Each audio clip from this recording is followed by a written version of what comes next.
जय जिनेंद्र।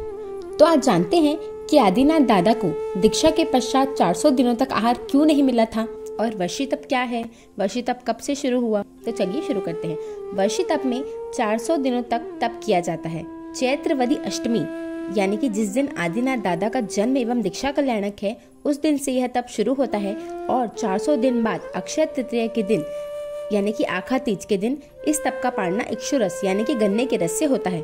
अब वर्षी तप कब से शुरू हुआ? तो यह तप तीसरे आर्य में आदिनाथ दादा के समय में शुरू हुआ था। तो चलिए जानते हैं कि इस तप के पीछे की कहानी क्या है। चैत्रवदी अष्टमी के दिन प्रथम तीर्थंकर आदिनाथ दादा ने दीक्षा अंगीकार की। दीक्षा के बाद उन्होंने प्रतिज्ञा ली कि 6 माह तक वो अन्न जल ग्रहण नहीं करेंगे। फिर 6 माह के बाद जब प्रभु पाड़ने के लिए निकले तो जहाँ भी वो जाते तो राजा समझकर कोई उन्हें घोड़ा, बैल, कोई अपनी कन्या, कोई सोने चांदी ये सब भेंट करता, पर लेकिन उन्हें निर्दोष गोचरी कोई भी नहीं देता था। ऐसा करते करते 6 माह और निकल गए तो प्रभु को 400 दिनों तक आहार और पानी कुछ भी नहीं मिला। तो उसके 2 कारण हैं। पहला कि उस वक्त किसी को ये नहीं पता था कि निर्दोष गोचरी क्या होती है, और दूसरा प्रभु के लाभ अंतराय कर्म का उदय। तो ऐसा करते करते 400 दिन बीत गए तो प्रभु को पाड़ना किस भाग्यशाली ने कराया? हस्तिनापुर नगर के राजा सोमयश थे। उनके बेटे का नाम श्रेयांश कुमार था, जो प्रभु आदिनाथ दादा के पर पौत्र थे। अक्षय तृतीया की पहली वाली रात को श्रेयांश कुमार को सपना आया। उस सपने में उन्होंने मेरू पर्वत को देखा जो थोड़ा सा काला दिख रहा था।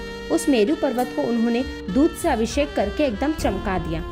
इस तरह उनके पिता को भी एक सपना आया कि एक राजा है जो अकेला खड़ा है, उसके आजू बाजू अनेक दुश्मन खड़े हैं और वह राजा श्रेयांश कुमार की सहायता से सभी दुश्मनों पर विजय प्राप्त कर लेता है।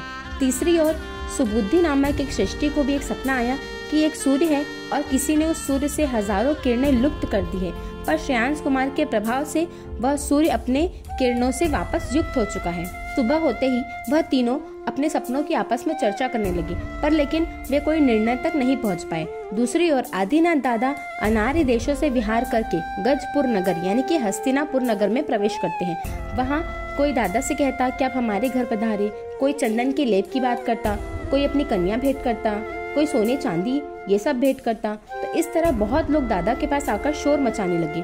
सुबह सुबह शोर सुनकर श्रेयांश कुमार ने द्वारपाल से पूछा कि यह शोर कैसा? तो द्वारपाल ने कहा, भगवान श्री आदिनाथ पधारे हैं, इसलिए लोग खुशी से झूम रहे हैं। यह सुनते ही श्रेयांश कुमार बहुत ही आनंदित हो उठे और दादा से मिलने के लिए भागे, पर दादा ही उनके यहाँ पधार चुके थे।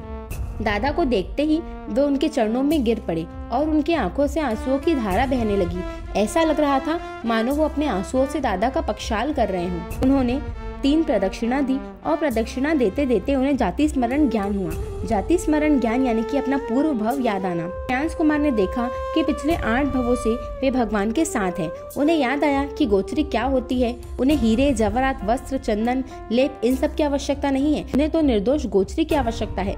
तभी श्रेयांश कुमार को किसी ने गन्ने के रस से भरे घड़े भेंट दिए थे। श्रेयांश कुमार ने कहा कि पधारिए और गन्ने के रस को वराने का लाभ हमें दीजिए।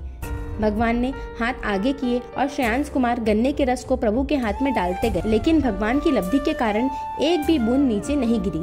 भगवान के हाथ से रस नहीं गिरा और वो अक्षय बन गया। इसलिए उस तीज को अक्षय तृतीया कहते हैं और अक्षय तृतीया के दिन जो दान दिया जाता है वो भी अक्षय हो जाता है। और प्रभु ने 400 दिन के बाद इक्षु रस से पाड़ना किया। अब 3 सपने जो आए थे उस विषय में सोमयश राजा ने श्रेयांश कुमार से पूछा कि ये सपने क्यों आए थे। तो श्रेयांश कुमार ने कहा, जो सपना मैंने देखा था कि मैं मेरू पर्वत को उज्जवल कर रहा हूँ, उसका अर्थ यही था कि भगवान तपस्या से दुबले हो गए हैं, जिसके कारण वह श्याम दिख रहे हैं। मैंने उन्हें यह रस बहराकर उज्जवल कर दिया। आपको जो सपना आया था कि एक राजा को अनेक शत्रु राजा घेर कर खड़े हैं, उसका अर्थ यही था कि भगवान बहुत सारे परिशहों से घिरे हुए हैं और मैंने उनको पालना कराया और वे परिशह दूर हो गए। और सुबुद्धि सृष्टि को जो सपना आया था, मैं 1000 किरणों को वापस से सूर्य में स्थापित कर रहा हूँ, उसका अर्थ यही था मैं भगवान को पालना करवाकर उनके भीतर अनंत किरण स्वरूप केवल ज्ञान की स्थापना कर रहा हूँ। प्रभु को 400 दिन तक आहार नहीं मिलने का दूसरा कारण उनके लाभ अंतराय कर्म का उदय। कर्म ऐसी चीज है कि हर किसी को अपने कर्मों का फल भोगना ही पड़ता है, स्वयं भगवान को भी। ने किसी पूर्व भाव में एक किसान अपने बैल से बहुत परेशान था क्योंकि वह उसकी पूरी फसल खा जाता था। तो आदिनाथ दादा के जीव ने किसान को सलाह दी कि बैल का मुंह बांध दो। जिससे बैल के भोजन में अंतराय हुआ और मुख बांधने पर उस दरमियान बैल ने 400 बार श्वास ली और छोड़ी। इस कर्म के उदय से प्रभु को 400 दिनों तक आहार नहीं मिला। परमात्मा की समता में कहीं कोई कमी नहीं आई। परमात्मा ने 400 दिनों तक आहार पाने के अंतराय को सहर्ष स्वीकार किया और अपने अंतराय कर्म तोड़े। भी उन्हीं के पद चिन्हों का अनुसरण करते हुए शुभ भावों से हमें भी अपने अंतराय कर्मों को तोड़ने के लिए परमात्मा आदिनाथ के स्मरण में उनकी भक्ति स्वरूप वर्षी तप की आराधना करनी चाहिए। और यदि आप शक्ति नहीं है तो कम से कम जो आराधक जो तपस्या कर रहे हैं उनकी सेवा करें और उनकी अनुमोदना करें। अक्षय तृतीया के दिन हमें दान जरूर करना चाहिए। यह दान का पर्व है, जोड़ने का पर्व नहीं है। अपनी शक्ति के अनुसार जैसा भी दान हम कर सके, जिस भी तरह का दान कर सके वो जरूर करना चाहिए, क्योंकि इस दिन दिया हुआ दान अक्षय हो जाता है। इस वर्ष आखा तिथि 10 मई 2024 को पड़ रही है, तो इस दिन अपने शक्ति अनुसार दान जरूर दें। परमात्मा की आज्ञा विरुद्ध कुछ कहा हो तो मैं क्षमा विक्रम। जय जिन सचिन।